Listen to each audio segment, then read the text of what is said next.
I'm seeing visions through my dreams, seeing myself swimming in the universe. My ancestors gave me gifts to read cards, predict and heal.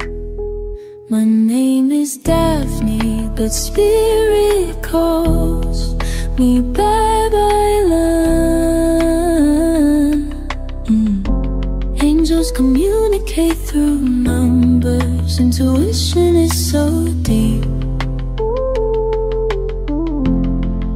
The gift I fully embrace within.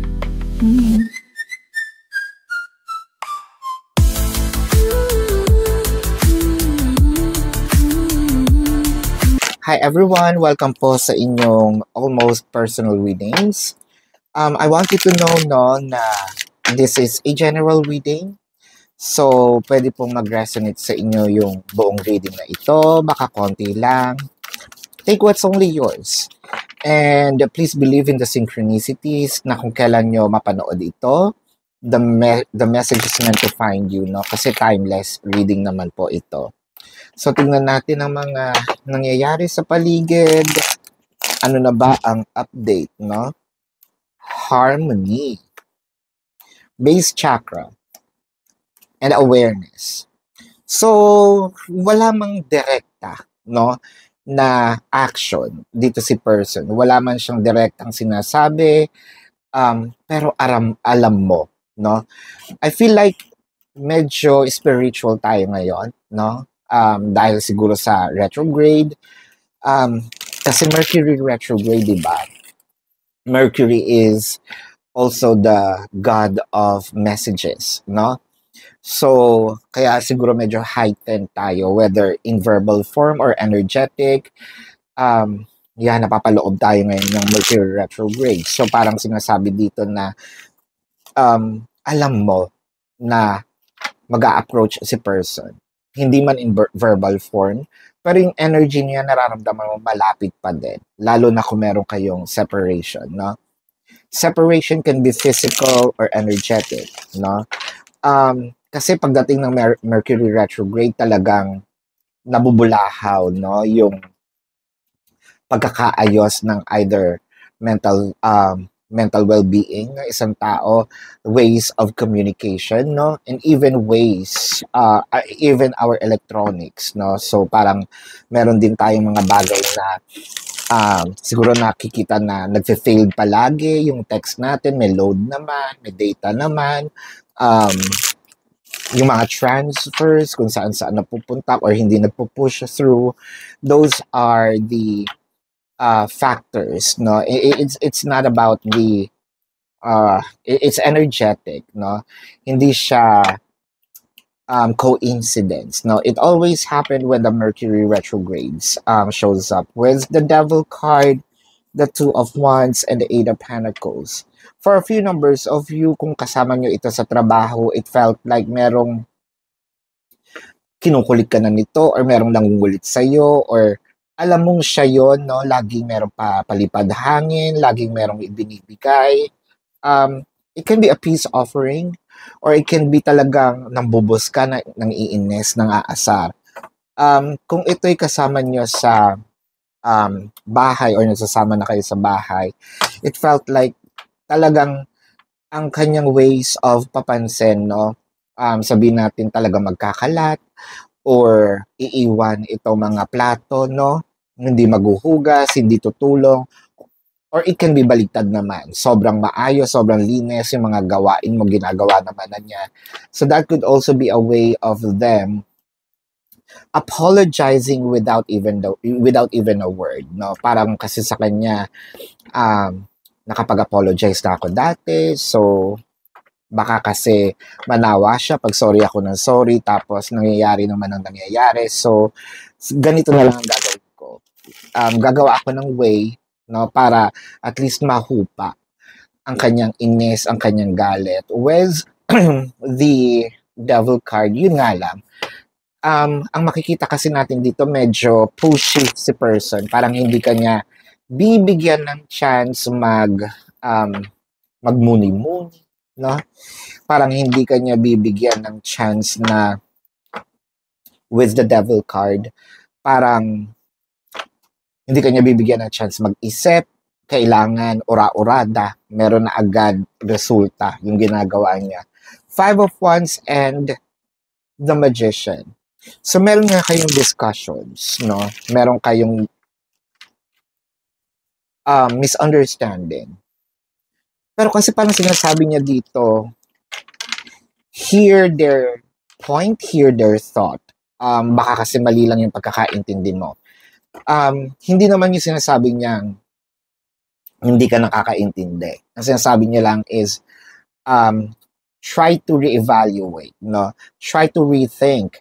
Try to probably consider, no? With the Page of Swords, Ace of Cups, and the Knight of Swords. So, ang nakikita natin dito, kailangan lang to ng konting pag-unawa. Kasi madaling maayos agad. With the Page of Swords, wala kasing nangyari ditong third party probably, no? Kasi with the Page of Swords, I'm with you. Parang sinasabi niya, hindi ako kaaway, kakampi ako. Mali lang siguro yung interpretation, no? With the Knight of Swords, baka kaya nagmamadali siyang ayusin itong inyong situation. Kasi with the Knight of Swords, may sense of urgency. Baka habang tumatagal, lalong palala ng palala, lalong magkaroon ka ng ibang idea. So, yung sense of urgency niya is to prevent the future or other, sabihin natin, damage, no? With the Four of Swords, the Empress, and the Page of Wands. I'm seeing magkakaayos nga ito. Of course, the first card is harmony. With the Four of Swords, kailangan lang siguro dito ng kaunting pahinga, no? Pahinga ng isip, pahinga ng time, pahinga ng when it comes to discussions probably. Kailangan may sumang-ayon kasi. Pwede rin naman si person ang magpakumbaba with the Page of Wands for the sake of itigil na lang ito. Pero sana magkaroon talaga din ng win-win situation, no? This is just my thought. Wala to sa card. My thought about this kind of situation. Huwag natin din siguro pamihasain na kung tayo man, no, yung gagawa ng way, sige, mag-a-agree na lang ako for the sake of wala na lang gulo.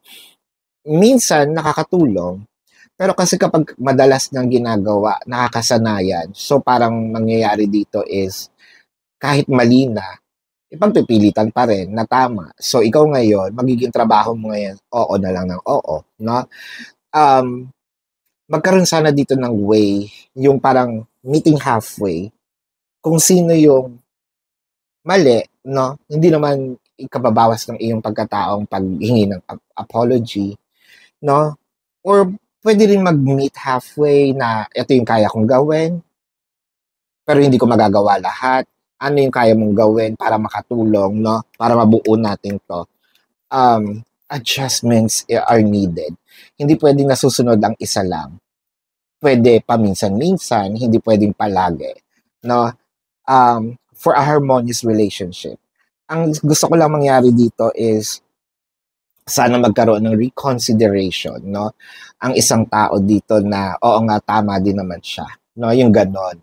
And in return, sige, I'm sorry, no? Or ito yung pwede nating gawin para ayusin ito, no? So this is your reading. Let's check the zodiac sign of your person. Pero bago yan, kung kayo nakaka-resonate sa reading na ito, let me know sa comment section.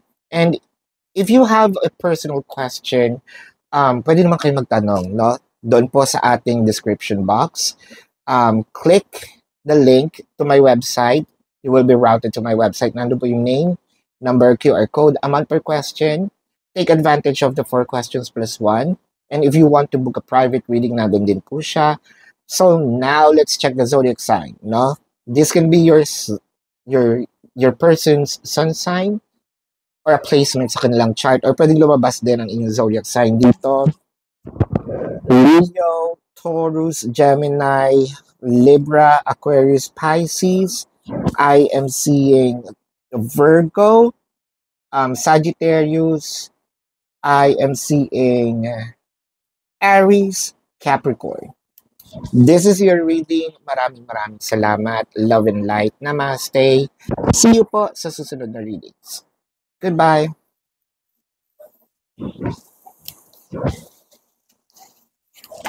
You want the best.